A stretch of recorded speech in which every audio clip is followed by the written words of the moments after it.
All right. Good morning, everyone. Thank you for your patience. As always, we'll begin with where we stand in terms of public safety in Baltimore. As of this morning, homicides are down 29%. Non-fatal shootings are down 39%. Carjackings are down 10%. Auto thefts are down 26%. Violent crime down 8% overall. And total property crime is down 11% in the city of Baltimore. We are continuing to maintain and sustain that meaningful progress, and that has to be acknowledged. But we cannot talk about these statistics this week without acknowledging the absolutely tragic individual incidents that occurred over our city over the last week. And just the last week, we've seen a precious 12-year-old girl's life stolen from her by a despicable monster inside of a home. We also saw an equally precious 14-year-old lose his life at the MTA subway stop at Mondawmin. And then we saw a coward shoot 3 people, one fatally, after a simple altercation. And we're going to go deeper into that this morning, and I'm going to turn it over to Commissioner Worley before coming back. Mr. Commissioner? Yes, sir. Thank you, Mr. Mayor. Yes, first of all, I want to thank the community, because without the help of the community, we wouldn't have been able to close some of these cases and make the get the warrants. There were some pretty heinous cases, and also the work of the men and women in the Baltimore Police Department, who worked nonstop to try to find these individuals and get them charged. So over the weekend, there, like the mayor said, there were several incidents. A young 12-year-old young lady was murdered inside of her house by 28-year-old Omar Passmore. The community assisted right away, helped us get information out. Baltimore County Police, we want to thank them as well, because they took him into custody. And we know that he had a weapon on him when we took him into custody. So detectives have worked closely. Mr. Passmore has a history of aggravated assault and common assault in Baltimore City and Baltimore County. Also, 37-year-old Dominic Presley is wanted in the triple shooting that occurred on July 20th at 2400 block of Loyola Northway, where he went in, interrupted a gathering, and opened fire on a group, killing Mr. Alan Grant. We believe that he is actually, well, we know he's out. We're looking for him. So if you have any information on him, we need that as well. And then we have another tragic event where a 14-year-old young man, Jasper Davis, lost his life fighting with a 15-year-old suspect. That information is also out. Our Warrant Apprehension Task Force is looking for both of those suspects. If you have any information, please call 866-7-LOCK-UP. But again, I want to commend the work of the men and women of the BPD and all of our partners, Baltimore County, our federal partners who help us. But most importantly, thank the community, because without your help, we would not have been able to close these cases and get the warrants. Now, help us get them into custody and hold them accountable for their heinous acts. Thank you. Thank you, Mr. Commissioner. I also want to thank the community for their assistance, folks who have reached out even directly to me in reference to these cases. And this is what we should be doing continuously, but also not waiting until something bad happens when we know folks are participating in things that will put others at risk. We know that folks are not operating to a code and standard of what we should have in our community. We need to be making sure that we're doing that immediately, and also, of course, in an incident like this, when we have to bring these individuals forward. So thank you to every single person who reposted, who said, who sent in a tip, ultimately helping us to bring that one individual in custody. But now we're asking you to do the same for these two. And we're making that same message to these individuals. We want you to come in safely. We want you to walk into a district and turn yourself in, because that is the best outcome for all of us. But we also want the community to stand up and let us know, even if the suspect is your son, is your brother, is your father, let us know so that we can bring some sort of closure to those families. No one No one in the city should suffer at the hands of violence, but in particularly young people and children, particularly women and folks who are just going on about their day. We know, and all of you know, how heavily the loss of life in Baltimore weighs on me, but in particular with those of young people. We're going to continue to do the work each and every day, because while folks may think it's an aspirational goal, the goal is for us to not have any family go through what these families are going through right now. And I'm deeply grateful for the work of the women and men of BPD, again, for bringing these folks to justice. He who we have in custody shall be and should be punished to the fullest extent of the law, and the same goes for the other individuals that we're looking for.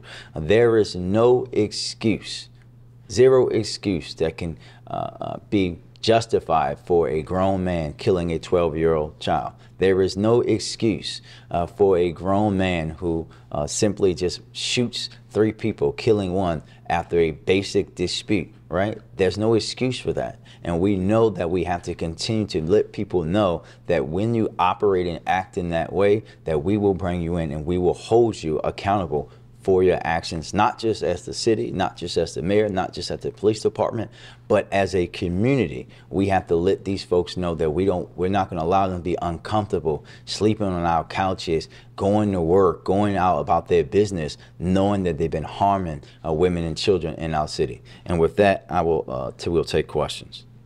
I'm going to jump to Emily first. There was a follow-up report issued by the Inspector General yesterday detailing some conditions in some additional DPW facilities. She said that certain conditions had been improved since her first report, but she also pointed out other conditions that she thought were substandard. Can you respond to that, and can you defend the conditions that were highlighted in the report? So I'll start off by saying this, Emily.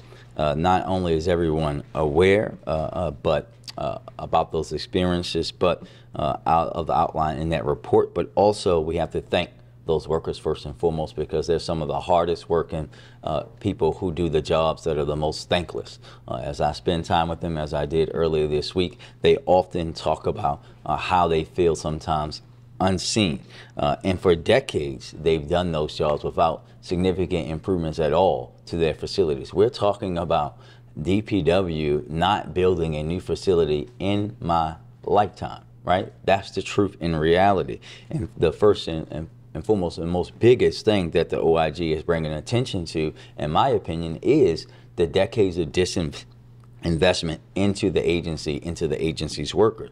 And that's why immediately after we got into office, we started to lay that groundwork for how to deal with those issues. We're talking about $20 million to complete renovations and improvements at these facilities over the next 3 years, making sure that we've modernized their day-to-day efforts, making sure that we've raised up their salaries. We're in the process of continuing to make the immediate repairs to improve the current working conditions and expedited planning for those ultimate renovations that we want to see. But I think it's important to note that the issue is taking on a new sense of urgency for a particular reason that is going to be real for all of us. We have to understand, again, when you talk about not just DPW facilities, right? This is the same conversation that we've had about public schools in Baltimore, and through the 21st Century School Program, we have now seen that change. This is the same conversation that you and I had in South Baltimore when I unveiled what we were going to start doing with recreation and parks, because you're talking about facilities that have not been touched since they were built, long before Brandon Scott was taking breath, and in most cases long before my parents even lived in Baltimore City. And those investments that we're now making to make sure that not just for our DPW workers, right? The fact that we now have the money and the plan and going to be implementing so that every school student in Baltimore City now will have air conditioning and heating in their school, right? That's a big deal for us to be on the back side of that. Now that we have these plans for how we're building and renovating new rec centers, and now we have these plans and the money to do these facilities for our DPW workers, we have to talk about this all in together. And I know that the city administrator was actually out with the Inspector General yesterday morning looking at sites, and saw that many of the issues, if not most of them, had already been addressed, and we're going to continue to work to address those issues. But what we cannot allow to happen is to not the understanding that we're talking about facilities that have had zero, zilch, nada investment, and now you have an administration that is actually going to be building new ones so that they can have the quality facilities that they deserve. Understanding that it takes a little bit of time to do some of this facility improvements, do you think you're moving fast enough on some of the short-term things, like having water, having Gatorade, having ice available? Yeah, I'll just say that they always have water, Gatorade, ice. They make sure that those things are out there and available to them. They're going to continue to do that as they always do each and every day. We're going to make sure that that stuff is there the same way that we had to. But as you know, that we know that some of the stuff just takes time. And I think that when you think about even things about air conditioning, right? The reality is that when we started talking about this a few weeks ago, we were talking about extreme heat, right? And when you're talking about extreme heat, I don't care, knowing a lot about HVAC, all air conditioning systems are going to be straining when you're talking about consecutive days of 105-degree temperatures, and we have to make sure that we understand that as well. And you're talking about buildings, Emily, that weren't built to have air conditioning, right? You can't go and plug window units up just randomly into a building if the electricity infrastructure in that facility can't handle that. And that's why you see the quote-unquote stopgap temporary measures as we work to building and renovating the facilities so that they can have this, much like we're doing with schools and rec centers across the city. Let's go to Mackenzie. This is just a quick question on the agenda today for the BOE. I noticed there was some money shifted from, ARPA money shifted away from Monzi. Mm-hmm. Can you explain why that happened and what the money will be used for? Yeah, so we Mackenzie, we actually announced this in May. Okay. I was wondering if it was new. No, this is the same one you and I talked about in May, and this is about, as I said at the beginning, when we look and see, no matter what the agency is, there will be adjustments, right? This was a program that they thought that we'd be able to reach a certain amount of people while working with the state. That number was lower, so we had to readjust that, as we told you back then. Okay, and then so with that money now going back to the Mayor's Office of Recovery, is it sitting in a pot? Have you decided how that money will be spent? Well, you'll see it when we come, because as all of them have to go to BOE. So every agreement will go to the Board of Estimates, as they had since the beginning of ARPA. But we know that we have significant investments and things that we're going to continue to do. Right now, though, it hasn't. As of right now, I'm not at liberty to say. Okay. Just last thing on this OIG thing, she commended, the city's efforts to build the new buildings, the $20 million that's coming. But she says these fixes down the road are not enough. These people are working in these conditions now. She called some of the conditions dangerous, and she said that the city DPW, they have the money that they can allocate to fix these issues, these small repairs, pointing to the HVAC system. She said over half have issues, and that's dangerous. What do you say to that? I think that we are working to work on those issues each and every day, right? And I think that, again, when you talk about those systems, right, we have to have systems in place that actually can work in those facilities. And that work will continue each and every day, Tali. DPW, the city administrator, all of us respect the work of the OIG, and we're going to continue to work to make sure that every issue that we can address now is addressed. But what you'll never get from me is a stopgap. You'll never get, we're going to do this now and pass the buck. We're going to pull the Band-Aid off and actually build the new facilities that our workers deserve, and not just consistently patch up buildings that are long past their life cycle. Tashi. Switching gears a bit here, though Vice President Kamala Harris has gained much support from Democratic nominees for president in the last few days, are you thinking at all about how city initiatives may have to shift if she or Democrats in Congress do not legally win in November? Are you planning for that possibility at all?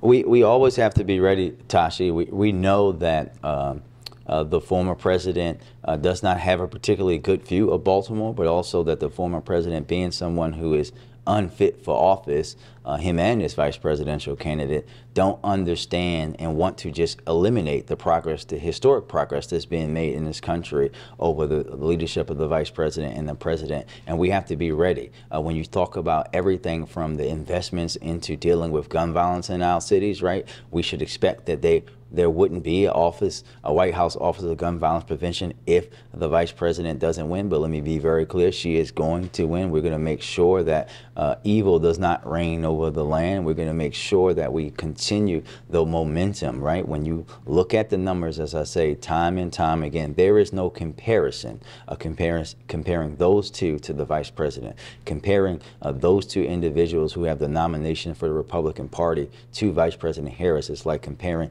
Dungeness crabs to Maryland blue crabs. They just don't add up. We have to be prepared for that, but understanding what will impact, right?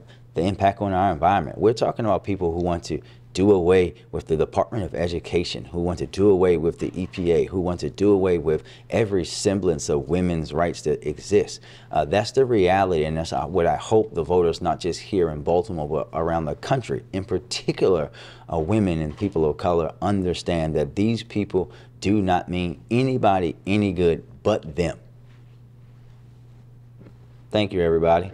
Oh, sorry, Adam. I didn't even see you back there, man. A couple questions. First, on the ballot vendors. So you've previously tied Renew Baltimore in with the David Smith ballot measure to cut the size of the city council. Renew was pushed back on that a lot in conversations with us and said they're not connected at all. We reported yesterday that Renew was hiring some of the same attorneys that David Smith has used to push some of his political fights in the city, from Thomas and Leibowitz. I'm wondering, is this something City Hall is aware of, and does it raise any questions for you about the motivations or who's financing? Well, I think that you hit the nail on the head with your wonderful reporting, right? Like, we all know, anybody that knows that these folks are all connected, and what they're trying to do is what I've been telling you for a long time here in the city of Baltimore. They're trying to control the city of Baltimore when they can't buy elections through buying the ballot. And that's what we're going to push back against. And that's what is happening here. You're talking about a group of people who do not live in the city, trying to tell people in the city how they should be run. And when they don't get their way and they lose, not just in the mayor election, but up and down the ballot, they try to buy the ballot itself. 2 questions about the canceled opioid overdose hearing from 2 weeks ago. So we've spoken with some experts who basically argued that clamping down on public discussion about the city's response to its overdose crisis kind of prioritizes the city's litigation over other responsibilities it has around public health or around public transparency. Wondering if you have a response to that. My response is again what has always been. My responsibility is to do what's best for the citizens of Baltimore, not with some expert who doesn't live here, who's never had the lived experience that I have of living in a neighborhood and seeing people die of overdose, and what we need to do to hold everyone accountable. We're going to do our work, but we're also not going to put at risk what the city of Baltimore believes is in the best interest of the residents of Baltimore, which is ultimately my job. One follow-up on that. So when the Banner's original reporting came out about that in May, the city administrator addressed it at a city council hearing and said that it was no coincidence that reporting was coming out at the same time that the city's in this high-profile litigation with big pharma companies. I'm wondering if that's the official position of the administration on that reporting, and can you elaborate on what you mean by that? I'll just say this. I won't comment any further, but I think the residents of Baltimore know when there's smoke, there's fire. WMAR, WJZ, in the back. You got anything? Mayor Scott, I said one more about the OIG Yeah, you good. DPW. Will anyone within DPW face repercussions for what the IG deemed perpetuating an abusive workplace? Yeah, I think that, Mackenzie, what I'll say to you on that, as you know, we have to go through HR policies and practices, and I can't say that out loud, but as I always say to you, if we find out, I don't care what agency they're in, if we find out that someone was perpetuating that kind of stuff, there will be consequences, as there always are, but they have to go through the city's discipline process. And then when you said you aren't at liberty to disclose how the ARPA money is being spent? Yeah, because I mean that it has to go through the public process of BOE. That's what I mean. Thank you. Back to you, obviously you were an early supporter here this weekend, coming out in favor of Vice President Harris and her candidacy. You have talked a little bit about today and previously about the importance of Black women voters standing behind her. What kind of organizing efforts, are you seeing here in Baltimore? And are you seeing any of that momentum growing at this point? Well, listen, I've gotten so many texts and phone calls from women in Baltimore, and particularly Black women. I know that they're going to be out in full force. I just got a text message from Black Girls Vote asking me to post about an event that they're hosting tonight, later tonight on Zoom. We know that the organization is going to be there, and I think that we heard yesterday, and I'll reiterate, if the former president doesn't know what a black job is, he's about to find out. Because the Divine Nine is going to be in full force. Black women are going to be out in full force. And what I happened to participate in a call the following night with Black men from all around the country, right? Because we know what's at stake here, and we're going to make sure that everyone knows what's at stake and put pressure on people, right?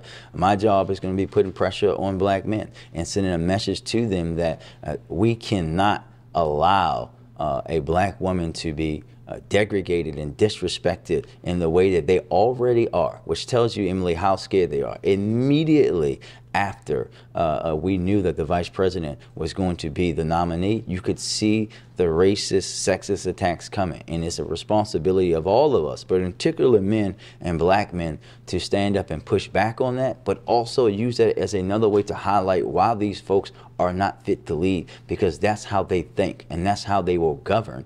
They will govern in a way that does not allow anybody that does not look like them and think like them to succeed in this country. Thanks, everybody.